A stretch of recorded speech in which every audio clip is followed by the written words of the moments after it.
Susana, tuvimos a una periodista desde Barcelona, Javier Seriani desde California, y ahora tenemos a Sabrina Uccello desde Italia. ¿Nos estás escuchando, Sabrina?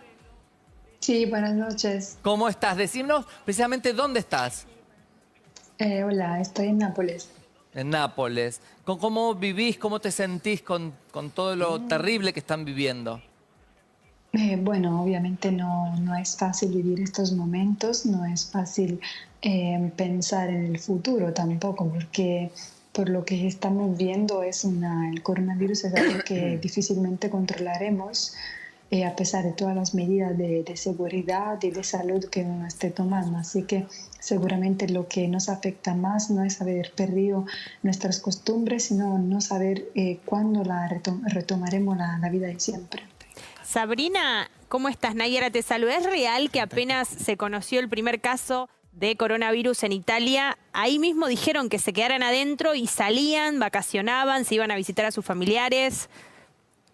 No, la decisión de cerrar el país, de confinar el país, llegó mucho después del primer caso. Estamos hablando de que ya eran unos miles contagiados cuando se tomó la decisión de confinar el país. Indudablemente la conducta de las personas no ha sido de las mejores porque seguían saliendo y sin darse cuenta de lo que podía conllevar el tratar de tener la vida de siempre sin respetar la orden de quedarse en casa. Pero bueno, digamos que las consecuencias ya las vieron todos y creo que son la misma un poco en todos los lados del mundo. Terrible, Sabrina, las imágenes que hemos visto acá de esos cajones en esas iglesias con esa cosa tan múltiple, sí, ¿no? Los camiones del ejército. Exactamente, sí. Los camiones del ejército transportando todo eso. Sí, creo que ha sido de las imágenes más impactantes que el coronavirus nos pudiese regalar, porque estamos hablando de fallecimientos que no están justificados, de muertes que no mueren con dignidad, porque son personas que no se despiden de sus familiares, son muertes anónimas y son injustas, porque obviamente son personas que posiblemente ya padecían enfermedades, porque no se muere por coronavirus, sino teniendo también coronavirus. Pero obviamente esto no justifica lo que está pasando y sobre todo demuestra que estamos agotados, ya no tenemos espacio ni en cuidados intensivos ni para darle la justa sepultura a las personas que fallecen. Sabrina, buenas noches, te habla Susana Hola. Rocasalvo. Perdón, pero no se escucha. ¿Vos sos española o sos italiana? No, soy italiana. Sos italiana. ¿Sos de Nápoles? ¿Sos napolitana? Sí, soy napolitana, sí. ¿Sabés por qué te pregunto? Yo amo tu país y todos los años viajo a Italia para conocer y estuve en agosto en Nápoles. ¿Te gustó? Y lo que pude ver es que los napolitanos me fascinó. Yo estaba muy cerca del castillo, que ahora no recuerdo cómo se llama, estaba a una cuadra del castillo que da al mar, que es divino. Sí. Pero me llamó la atención la personalidad de los napolitanos. Que son fuertes, que son como muy viscerales. Y la pregunta es, ¿vos considerás que hay regiones de Italia donde por una cuestión de personalidad son un poquito más tosudos, no sé si el término se aplica ahí, más cabezaduras de acatar las órdenes? Bueno, primero gracias por los cumplidos. Perdónenme si no soy tan enérgica, pero es muy tarde acá, es la 1:30 de la noche. Y bueno, el tema es que yo creo que las personas en algunos lados se creen un poco superhéroes. o por lo menos piensan que el coronavirus lo pueden evitar simplemente teniendo unos cuidados básicos, o sea, saliendo un poco menos o no tocando las personas o llevando barbija. No funciona así porque el contagio no hace distinción y sobre todo es muy fácil por transmitirse porque el virus se queda también en la superficie y las cosas. Así que por eso mismo es necesario quedarse en casa y sobre todo hay muchísimas personas que son asintomáticas. Eso significa que yo misma podría ser un portador saludable del coronavirus y relacionarme con las demás personas y que en realidad podrían padecerlo por mi culpa y tener consecuencias negativas. Esto seguramente es un tema también, yo no sé si de personalidad, pero llego a pensar que es un tema de inteligencia y de sensibilidad. Sabrina, Bien. ¿cómo crees que va a seguir esto en Italia? ¿Va a seguir increciendo en los próximos días las cifras?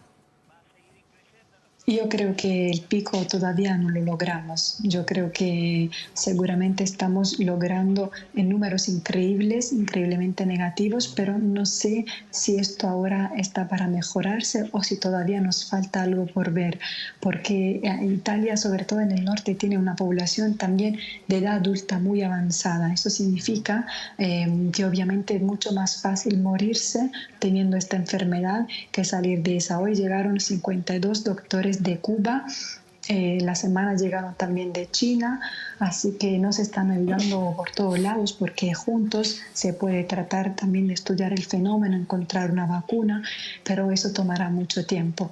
Así que hoy mismo, hace un par de horas, el presidente del Parlamento anunció que el país está más confinado que antes porque ahora se cerró cualquier actividad, solamente seguirán trabajando supermercados y farmacias. Los demás trabajos, sea lo que sea, están cerrados. Yo creo que más que eso no pueden hacer. Ahora está en el ciudadano mantener un comportamiento que no haga crecer el problema que estamos viviendo. Sabrina, y en base a las multas, obviamente está yendo al supermercado, ¿cómo es ese mismo respeto para salir a comprar algo? Sí, al comienzo hubo un asalto porque la gente pensó que no podía volver a salir o que tal vez se agotaban los recursos alimentarios, pero siempre el gobierno aclaró que esto nunca va a pasar, que nunca habrá problema en la producción de comida ni nada. Así que digamos que ahora hay más equilibrio, pero obviamente la gente vive con el miedo y también a veces asalta porque prefiere salir una pura vez a la semana. No es tanto el tema de salir digamos, por el miedo, sino por la necesidad de no volver a hacerlo más en la semana para poderse quedar en casa. Sabrina, te queremos agradecer enormemente este panorama que nos has dado de Italia, de Nápoles. Así que gracias, hasta un próximo encuentro así a través de la pantalla. ¿Te parece? Dale, un abrazo grande y buenas noches a todos. Un cariño, gracias por estar ahí. Susana, bueno, qué panorama, ¿no? Le queríamos preguntar a Sí. Carlos, ¿cómo ves todo esto? ¿Cómo va a seguir? Es muy importante lo que dijo, la Sí. gente no muere con dignidad. Claro, Porque repetilo. ella dijo, la gente Sí. no muere con dignidad. Y es cierto, porque lo que pasa en Italia es que muchas veces hay gente que no tiene asistencia, no alcanzan los respiradores, no alcanzan los tubos de oxígeno. Y la verdad es que en una situación así de potencial muerte es tremendo morir de esa manera, sin asistencia de oxígeno en un caso de enfermedades respiratorias. Es un sufrimiento que no se pueden imaginar. Dicen que es la peor. No se pueden imaginar. Entonces, es como ahogarse en una pileta, ¿no? Entonces, hay que estar preparado para esto y por eso insisto, repetilo. que hay dos cosas fundamentales o tres cosas fundamentales. Sí. Esta pandemia tenemos dos aliados, el agua y quedarnos adentro de casa. Quedarnos adentro de casa es adentro de casa, todos. Y lo otro es tener muy preparado el sistema de salud porque en pocos días, pocas semanas vamos a necesitar del sistema de salud muy fuerte para atender a los enfermos, sobre todo críticos. Acá se va a acrecentar muchísimo. Yo creo que sí. Carlos, en este día de hoy hubo más casos, Sí. para saber bien cuántos hay en Argentina con test positivo. Sí, hubo 27 en la Ciudad de Buenos Aires y 6 en la provincia de Buenos Aires. Sí, hace un O sea, ratito creo que estamos salió el cerca de informe. los 200. Cerca de los 190 y pico, sí, cerca de los 200 y 4 fallecidos. Vos recién decías que iban a haber más casos, pero esto tiene que ver porque se va a descentralizar lo que es el test. Antes Sí. se hacía acá en el Malbrán y se estuvieron capacitando científicos argentinos en todas las provincias Sí, para sí. que puedan hacer el test y que sea más rápido el Claro, contabilizar. porque el hacer la determinación es una técnica, entonces se capacitaron a personas para que puedan hacer la técnica y creo que van a ser 30 y pico de centros. Hoy el Malbrán está haciendo cerca de 160 determinaciones por día. Pero deben recibir No, hay un montón. cantidades. Un montón. Lo que Claro. pasa es que es muy difícil. En una provincia, por ejemplo, tienen que enviar la muestra al Malbrán. Eso Exacto. tarda días. Sí. Y no se puede esperar días para un resultado en estas condiciones, en Claro. estas características. Entonces, y aparte de eso, hay que empezar a buscar a aquellos que no tienen contacto epidemiológico de viaje, porque ahí vamos a determinar lo que yo sostengo, que es que la circulación viral ya está y la tenemos entre nosotros, ¿no? Gracias, Carlos, No, por gracias a ustedes, acompañarnos por favor. y la claridad con la que nos explicas todo. Me querías dar una recomendación que no me apoya acá. Y otra Lávense cosa. las manos Sí. todo el tiempo, con agua o con alcohol en gel o con agua y jabón alcanza. Ventilen los ambientes. A pesar de estar aislados, estas medidas tienen que persistir. No porque uno está dentro de casa, no tiene que lavarse las manos. Hay que lavarse las Sí. manos, hay que ventilar los ambientes, mantengan la distancia física y por favor estén adentro de su casa. Es lo único que necesitamos. Lo repetimos, quédate en casa. Quédate ¿cierto? en casa. Gracias, doctor.